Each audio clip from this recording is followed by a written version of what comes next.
प्रिय छात्र छात्री तुमको पुणी थे कामदेव साधना पब्लिक स्कूल इतिहास ऑनलाइन क्लास को स्वागत।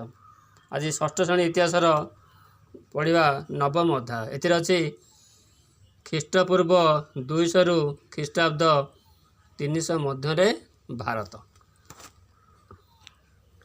आज रविवार बबलू सकाल उठी जलखिया खाइला। यही समय खबर कागज वाला खबर कागज सहित साप्ताहिक देगला। साप्ताहिक मौर्य सम्राट अशोक विषय सुंदर गपटे बाहर से गपरू अशोक जड़े सम्राट और सुशासक थे बोली बबलू जाना पाइला। या सह अशोक मृत्यु दुर्बल उत्तराधिकारी मैंने विराट साम्राज्य को रक्षा कर पारि नथिले बोली जानी ता मन में प्रश्न उठला, अशोक पर भारत अवस्था कौन हो? ए प्रश्न उत्तर पाइबापी ता परदिन से विद्यालय पाठागार को जाई इतिहास बही पढ़ी ता मन में उठता प्रश्नर उत्तर पाईगला। से पाइथा उत्तर गुड़िक हूँ भारत ख्रीष्टपूर्व 200 मौर्य साम्राज्य परी बड़ साम्राज्य गठन हो पारि नथिले यही समय केंद्र एशिया और भारत मध्य बहुविध संपर्क स्थापित होता।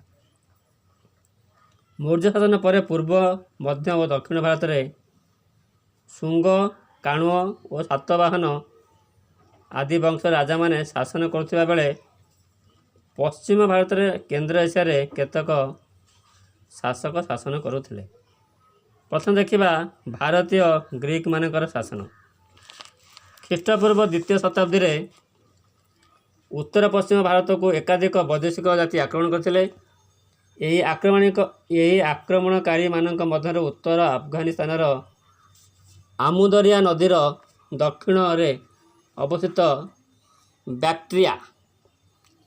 बैक्ट्रिया राज्यर शासन करुवा ग्रीक माने प्रथमे हिंदुकुश पर्वत अतिक्रमण करथिले। यही आक्रमणकारी माने विभिन्न समय आसीथिले। सेमानक मध्य केतक सेठारे निजे शासन करथिले और आउ केतक सेठारे निजर शासनकर्ता नियुक्त करथिले।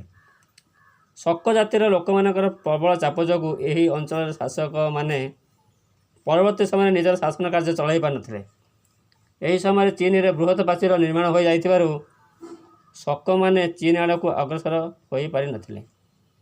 जार फलस्वरूप से निज पड़ोशी देशर शासन करुवा ग्रीक और पल्लव शासक मानक ऊपर नजर पकाइले। शक मानक चाप फल बैक्ट्रिया रे शासन करुवा ग्रीक माने भारत आड़ को अग्रसर हेले। ग्रीक माने सही समय शासन करुवा अशोक दुर्बल उत्तराधिकारी माने प्रतिरोध करि पार नथिले।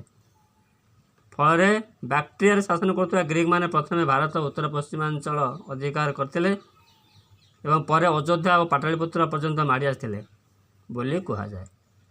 मात्र ग्रीक माने सामग्रिक भाव भारत रे निजर शासन प्रतिष्ठा करि पार नथिले।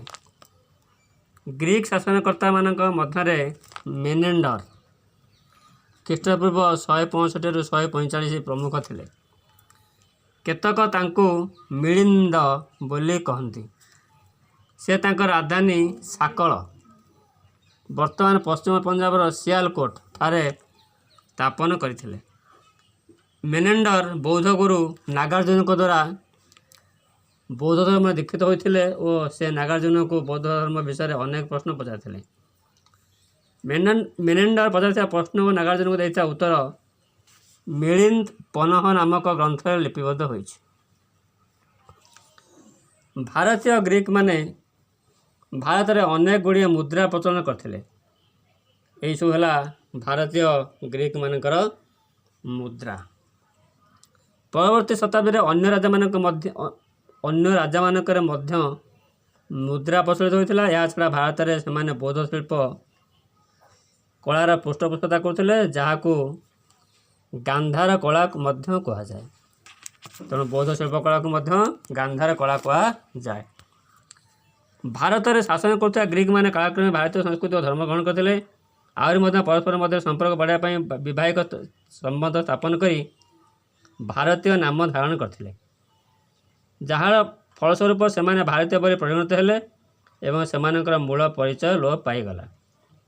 तेणु कालक्रमे ग्रीक माने भारतीय संस्कृति धर्म ग्रहण कले ସେମାନେ ସେମାନେ परस्पर मध्य संपर्क बढ़ावाई वैवाहिक संबंध स्थापन करने संगे भारतीय नाम धारण करते, जहाँ प्रभाव सेमानकर मूल परिचय लोप पाइथिला। शक मानकर शासन भारतीय ग्रीक मानक पर उत्तर पश्चिम भारत में शक मान शासन करते। ग्रीक मानक अपेक्षा शक मैंने भारत अधिक अंचल निजर शासन प्रतिष्ठा करते। शक मैंने मंगोलिया मानकर एक शाखा थिला।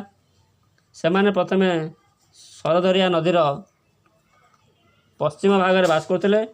सेमानंकु सेठारु यूची जातिर लोक मैंने विताड़ित करिबारु सेमाने भारत आड़क अग्रसर हेले एवं भारतीय ग्रीक राज्य अधिकार करी निज शासन प्रतिष्ठा कले। शक मैंने 5टी भाग में विभक्त हो भारत और अफगानिस्तान में निजर शासन प्रतिष्ठा करते। यही भाग गुड़िक मध्यरु प्रथम भाग अफगानिस्तान में और द्वितीय भागटी भारतर तक्षशिला निजर राजधानी प्रतिष्ठा कर शासन करते। तृतीय भागटी मथुरा रही 200 वर्ष धरी शासन करते। चतुर्थ भागटी पश्चिम भारत में बसवास कर ख्रीष्टीय चतुर्थ शताब्दी पर्यंत शासन करते और पंचम भागटी दाक्षिणात्यर उपर भाग में निजर शासन प्रतिष्ठा करते। भारतीय राजा और लोक ठारू शक मैंने कौन प्रतिरोधर सम्मुखीन होते। मात्र किंवदंती अनुसार उज्जैन राजा शक मान सफल भाव प्रतिरोध कर तड़ी देवार समर्थ होते। ख्रीष्टपूर्व 98 मसीह शक मान परास्त कर निजक विक्रमादित्य उपाधि भूषित कर विक्रम संपद बा अब्द प्रचलन करते। तांका पर आहरी अनेक राजा विक्रमादित्य उपाधि धारण कर शासन करते। यही प्रथा ख्रीष्टाब्द 1400 पर्यंत पश्चिम भारत और दक्षिण चली आसाला। शक मैंने भारत विभिन्न भाग में शासन करते केवल पश्चिम भारत में से दीर्घ 400 वर्ष धरी निजर शासन चलाई। शक राजा मानकर मध्य रुद्र दामन जे कि ख्रीष्टाब्द 130 150 पर्यंत शासन करते। से शक राजा मान मध्य श्रेष्ठ थे। से मालव सौराष्ट्र गुजरात उत्तर कंकण उपकूल और नर्मदा उपत्यका केतक राज्य जय करते।